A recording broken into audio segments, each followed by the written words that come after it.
According to General Hospital previews on Friday, July 18th, Liesl Albrecht will claim that something is seriously wrong with Willow Tate, while Dante Falconeri will declare that she is regaining control of her life. In fact, Portia will tell Curtis Ashford that Drew can go straight to hell, which says a lot about her level of rage here. Over with Liesl, she will issue a warning to Nina Reeves and explain that something is seriously wrong with her kid. Willow's alarming behavior will undoubtedly irritate Albrecht, so she will call it as she sees it. Willow will make a phone call and wonder if there isn't any opportunity for compromise. Michael Corinthos is unyielding, so Willow may believe Drew's nasty plot is the only way to reclaim her children. Meanwhile, Jason Morgan will bid farewell to Sasha Gilmore Corbin, now that he has taken her to Robert Scorpio's home. After reminding Sasha that she would always have a home in Port Charles, Jason will proceed to the airport for his commercial trip. Jason will be surprised when he sees a woman who looks exactly like Britt Westbourne. Is the real Britt risen from the dead? Or is something else going on? Next, Anna Devane will question Carly Spencer how much she knows about Jocelyn Jack's new boyfriend, which will make Carly realize she has reason to be concerned about Vaughn's secrets. Since Dante will be assisting Anna with a surveillance operation, it appears that he will be watching Vaughn and wondering who he is waiting for.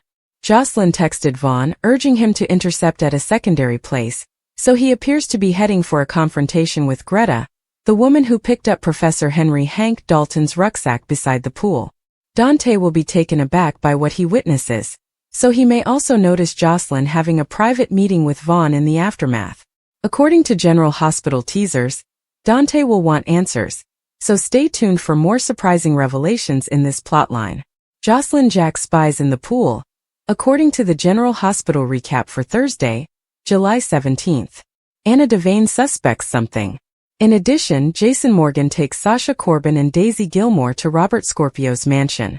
Joss arrives in the pool and speaks with Danny Morgan. When she meets Professor Henry Dalton, she mentions she is there to work.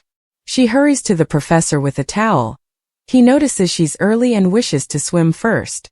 As he enters the water, he notices a woman glancing at the bag he left near the pool. Joss texts Vaughn to let him know there's something going on.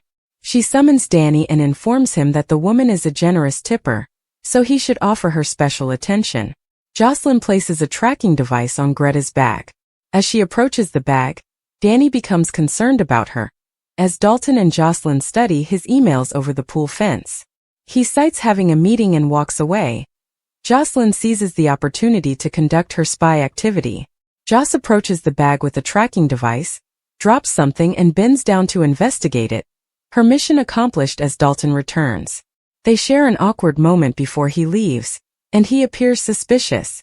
Joss watches as the woman picks up the bag and walks away, but Dalton waits in the shadows watching Joss. General Hospital recap July 17th. Liesl meets Rocco. Jason takes Sasha to Robert Scorpio. Anna has suspicions in her office.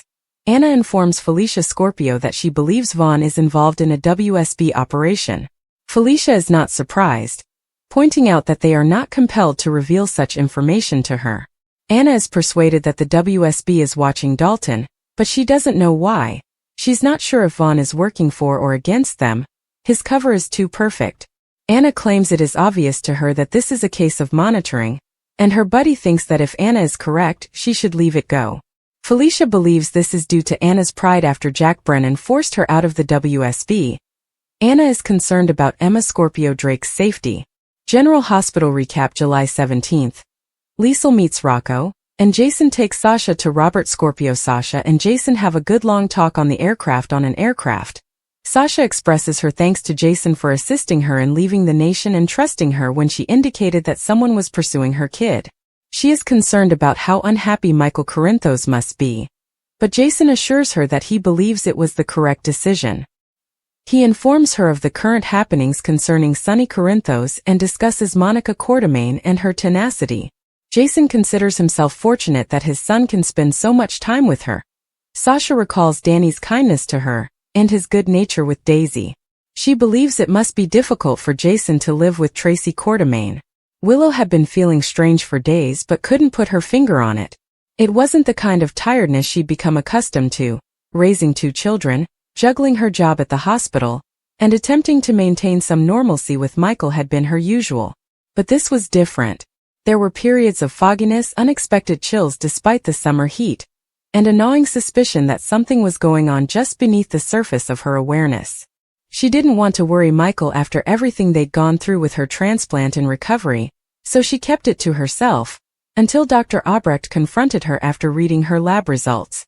Albrecht's eyes were severe and merciless, as if she would not accept no for an answer. "You're not listening to your body, Willow," she stated softly and urgently. "Something is extremely wrong, and if we don't act now, you might spiral out of control." Willow blinked, perplexed and afraid. Albrecht was not known for exaggeration. If she was concerned, the situation was serious. "Do you think it is related to the transplant?" Willow asked, her voice barely audible. Albrecht paused. "It may be, or it might be something else entirely. However, your white blood cell count is abnormal, and there's a marker that I haven't seen since before your remission. I'm not saying the cancer has returned, but I won't rule it out until it's entirely eliminated." Willow's stomach fell. The word cancer still had the power to take her breath away. She assumed that period of her life was over. She had survived. She had rebuilt. And now this. She felt the walls closing in again, the panic she'd suppressed during her battle with leukemia rising to the surface. "What should I do?" she asked. "You let me run more tests," Albrecht remarked. "And in the meantime rest. Stop pushing yourself. No more keeping secrets from your husband. He has the right to know." Meanwhile, on the other side of Port Charles, Dante was sitting in a poorly lighted room, staring at a monitor. The footage was not blurry. It was high-quality, clear surveillance. He'd spent weeks stitching things together, primarily based on instinct. Something about a series of moves by a few important players did not set well with him. At first, he assumed it was just residual paranoia from previous cases. Being a cop in Port Charles meant always having to keep one step ahead. But this time it was personal. He hadn't wanted to think that someone close to him was involved in something sinister. But as he saw the most recent CCTV footage from the alley behind the hospital, his stomach twisted. Someone he recognized was sneaking cautiously through the shadows. Someone he trusted. It wasn't only that the man, who appeared to be a janitor, was in an inappropriate location. It was the equipment that he carried. Dante had seen such instruments before: signal jammers, audio interceptors, and other technology that did not belong in the hands of a floor cleaner. He pressed stop and zoomed in. The dude wore gloves. And behind the cap pulled low over his brow, Dante noticed a familiar jawline. "Dalton," Dante mumbled beneath his breath. He did not want to believe it. Jocelyn's new flame had hardly registered on his radar, but Jason had noticed something about him weeks before. They'd argued about it. Jason thought Dalton was too slick, polished, and quiet about his past. Dante brushed it off. He was beginning to think Jason was correct. He took up his phone but paused. Calling Jocelyn might send her scrambling to alert Dalton. And if Dalton was truly involved in anything deeper, possibly even related to pikemen, he couldn't afford to reveal his hand. Not yet. Back at the Courtemain gatehouse, Michael was sitting with Wiley and Amelia, watching cartoons when Willow entered, pale. He could tell something was wrong right away. Her eyes were hazy and her steps were erratic. "Willow," he remarked, rising up. "Are you all right?" She attempted to smile, but it shattered. "I need to talk to you," she said. "Privately." He looked at the kids and nodded. "Let's go to the kitchen." When they were alone, she didn't waste time. "Doctor, Albrecht did some blood work. She says something is wrong." Michael's heart sank. He had seen her go through the worst before, but he wasn't sure they could do it again. Not with so much else weighing on them. "What does that mean?" he asked. She does not know yet, but she noticed something. Markers that shouldn't be there. Willow's voice broke. "She thinks it could be cancer. Alternatively, it could be a transplant complication. She wants to do further tests." Michael moved forward, placing his arms around her. "We'll get through it. Whatever it is, we'll fight it." But as he hugged her, his thoughts raced. They'd only recently resumed real life. Could fate really be cruel enough to drag them back into the darkness? Meanwhile, Dante returned to the PCPD to analyze additional Dalton-related files. He wasn't receiving much. He had a perfect record. Too immaculate. No childhood photos, no traffic tickets, and no trail till 2019. People did not simply materialize out of thin air. Unless they are produced. Unless they have been placed. He printed the freeze frame from the security camera and placed it in a manila envelope. He needed to find Jason. The sooner they collaborated, the more chance they had of discovering out Dalton's true intentions. And what, if any, connection he might have to the recent leak in hospital records, which Dante was beginning to feel wasn't a coincidence. Albrecht's suspicions grew as Willow underwent more tests. The markers were inconsistent. 1 minute elevated, the next almost normal. It reminded her of something she'd read in a journal. A highly experimental treatment trial that used stem cell manipulation to disguise remaining cancer cells. But the trial had failed. The participants had disappeared off the medical radar. What if someone tried something similar on Willow? What if someone altered her transplant? She hadn't shared her theory with Willow yet. It was too early. She did, however, contact Finn in the hopes that he might have access to non-public research data. If someone was targeting Willow, they needed to figure out why. And how? Dante eventually caught up with Jason outside Sunny's warehouse. Jason had been trying to maintain a low profile, but when Dante laid the evidence on the table, his eyes clouded. "I knew there was something off about him," he told me. "He is watching people. However, it is not random. It is targeted," Dante said, nodding. "We believe the hospital records were breached. If Dalton has surveillance inside the hospital and Willow is part of that system." Jason interrupted him. "This shows he is aware of her predicament. Maybe even more than she does." They both remained silent. "Do you suppose someone is trying to finish what cancer couldn't?" Dante asked finally. Jason's jaw constricted. "Or they are utilizing her. For leverage." Albrecht, meanwhile, had discovered something unusual in Willow's file. A recent lab upload which she had not approved. She traced the access to a remote terminal.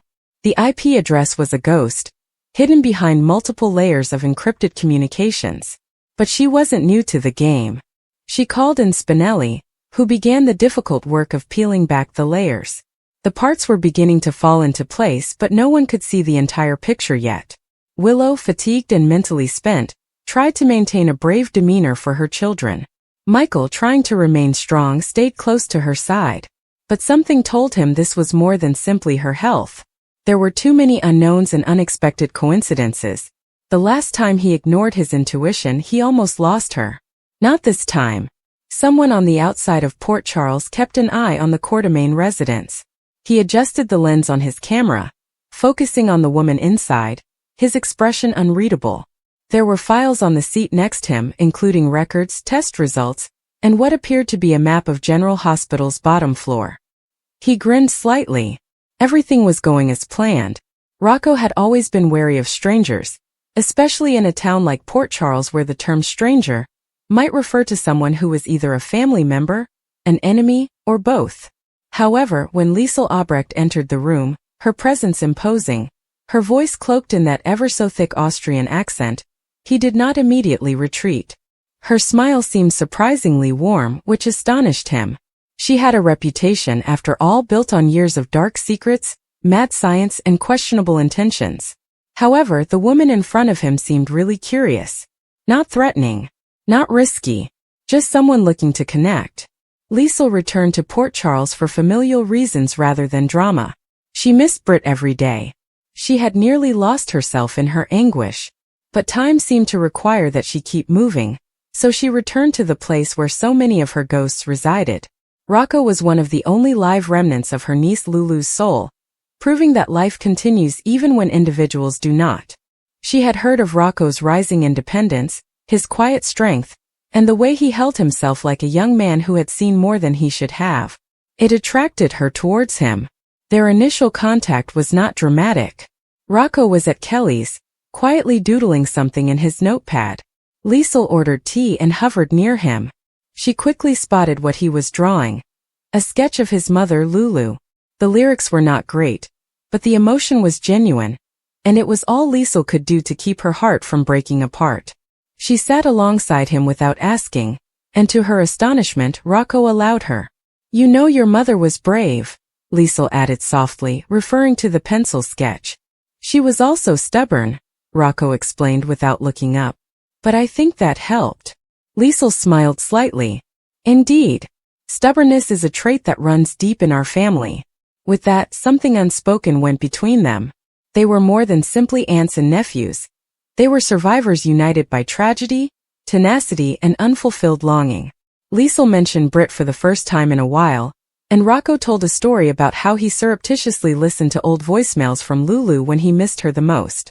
Their friendship began not with fanfare, but with shared silence and unsaid sorrow. Elsewhere in Port Charles, Sasha Gilmore was enjoying a day that teetered between redemption and relapse.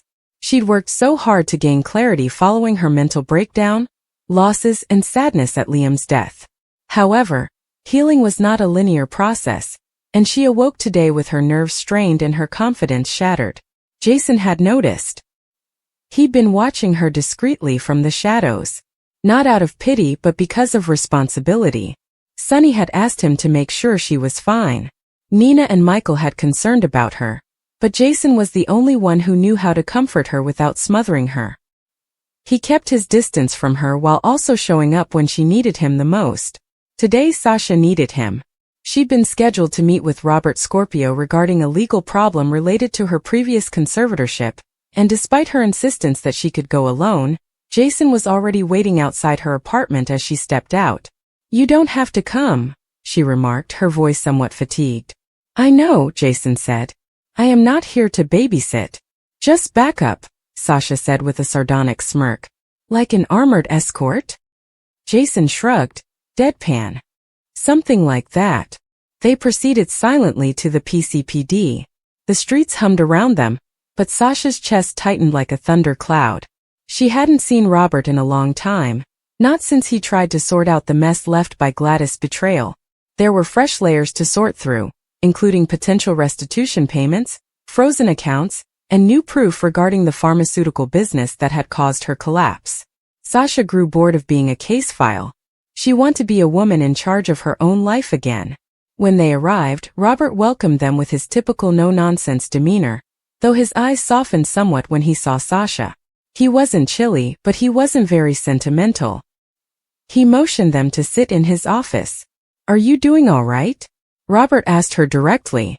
"I'm upright," Sasha responded. "And I am here." "That's a beginning." Jason stayed silent, his presence a silent force of protection. Robert noticed it but made no comment.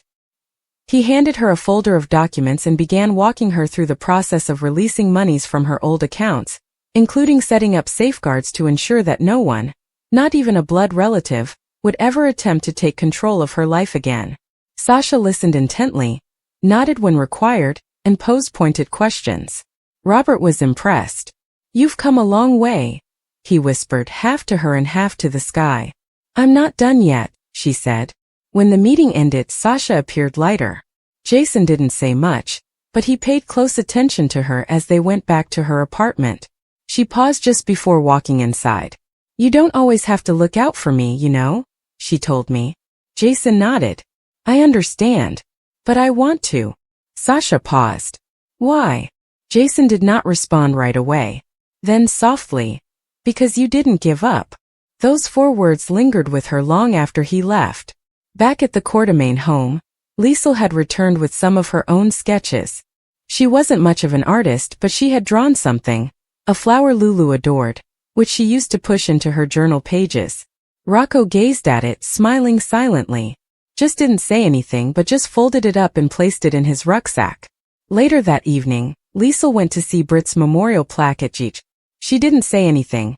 She just stood in front of it, allowing herself to experience every ounce of anguish and delight at once. She imagined how pleased Britt would be of Sasha, Rocco, and even Jason in his peculiar stoic way. This town had changed, but it had not abandoned its inhabitants. Not entirely.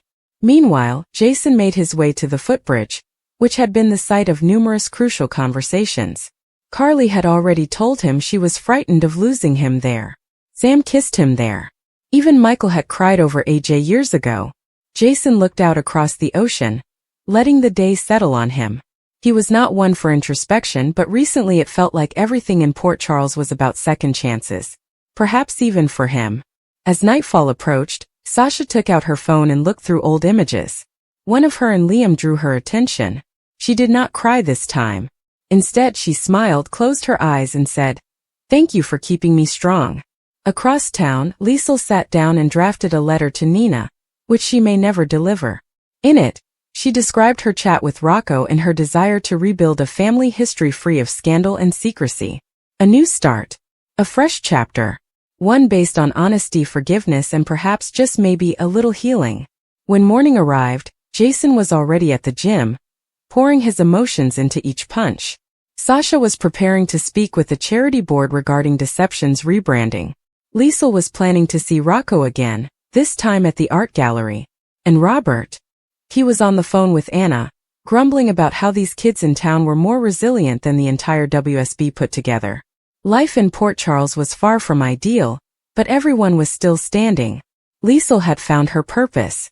Rocco had discovered a connection. Sasha had regained her strength. And Jason, though he'd never acknowledge it, was starting to envision a way forward that didn't involve solitude. Tomorrow can bring fresh secrets, old adversaries, or more grief. But for now, these minutes of peace were plenty.